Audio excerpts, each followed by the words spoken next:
Jamais sans la grâce, une dévotion matinale proposée par l'Église évangélique de la grâce en collaboration avec l'Institut théologique de Cotonou.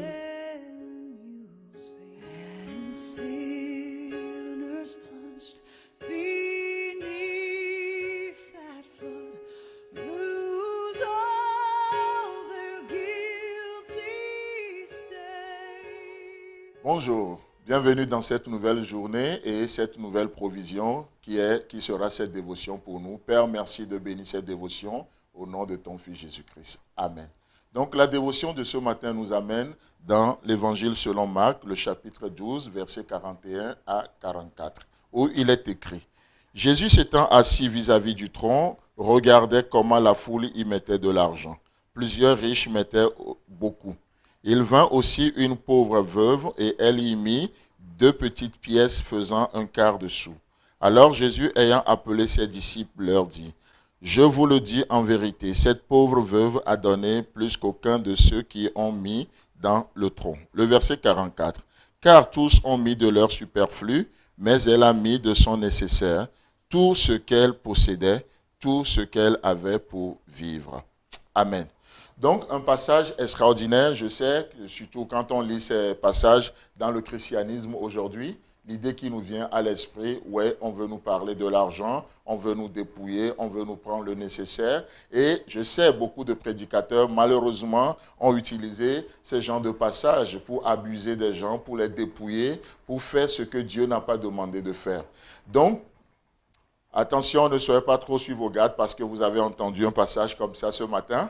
D'accord? Mais nous allons tirer quelque chose de très magnifique pour nous en termes de vie de tous les jours. Et ici, dans ce passage qu'on vient de lire, nous allons tirer 2 points très très intéressants.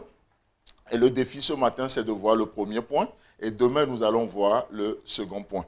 Donc ici, il est question d'une femme, il est question d'une veuve qui, pendant l'offrande, sûrement c'était un culte où Jésus se tenait au niveau du trône. Et le but, c'était de voir comment les gens donnaient. Et on voit que Jésus n'a pas du tout parlé ni à cette femme qui a donné, en tout cas que Jésus juge qu'elle avait donné plus que les gens. Jésus n'a rien dit. Jésus n'a rien dit non plus aux riches. Mais Jésus va enseigner quelque chose à ses disciples à travers l'offrande. Vous savez quoi? L'offrande, les dons dans le corps de Christ aussi, c'est un moment d'enseignement. C'est pourquoi on a besoin d'apprendre à donner à Dieu. Pourquoi? Parce que le premier qui s'est donné pour nous, c'est Dieu. Mais parce qu'aujourd'hui, les gens n'ont pas appris à donner, soit ils vont de l'autre extrême, ils ne donnent rien du tout, parce qu'ils pensent que le christianisme, c'est juste un voleur d'argent, ou d'autres sont là et ils se dépouillent, on les dépouille absolument de tout. Mais nous sommes appelés aujourd'hui à faire l'équilibre.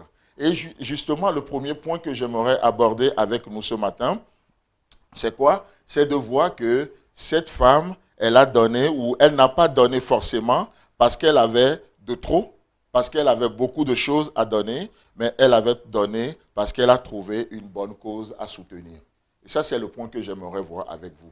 On ne donne pas parce qu'on a à donner, ou on ne donne pas parce qu'on n'a pas à donner, mais nous donnons parce que nous trouvons une bonne cause à soutenir. Et vous savez quoi? Et si vous trouvez une bonne cause dans cette journée à soutenir, alors de toute votre force, de toute votre énergie, soutenez-la. Soutenez cette cause. Et c'est ce que cette femme va faire.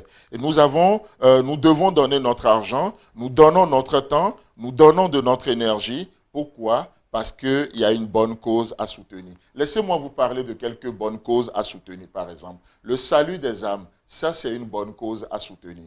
Et le Fils de l'homme même a trouvé cette cause. Il n'a pas hésité à quitter le ciel pour venir sur la terre. Et dans Philippiens chapitre 2, à partir du verset 6, la Bible nous déclare que quoi? Lui qui existant sous la forme de Dieu, il n'a pas regardé son égalité à Dieu comme une proie à arracher. Mais qu'est-ce qu'il a fait? À cause de cette bonne cause qu'il a trouvée, il s'est dépouillé lui-même pour prendre la forme d'un serviteur. Il s'est rabaissé, il s'est humilié lui-même jusqu'à la mort, jusqu'à la pire des morts, la mort de la croix. Pourquoi? Parce qu'il a trouvé une bonne cause à soutenir. Chers amis, il y a d'autres causes à soutenir encore. Par exemple, on a parlé des âmes qui est une bonne cause, la restauration des vies. Vous savez quoi? Dieu veut nous utiliser pour restaurer les vies, pour restaurer les cœurs. C'est pourquoi il est dit dans Isaïe, on vous appellera réparateur de brèches.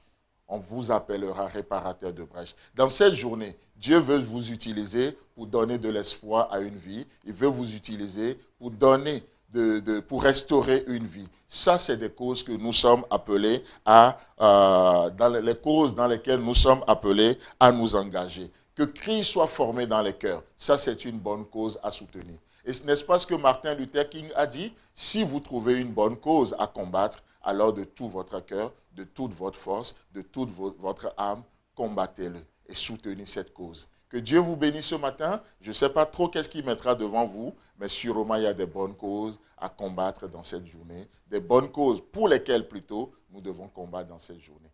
À demain.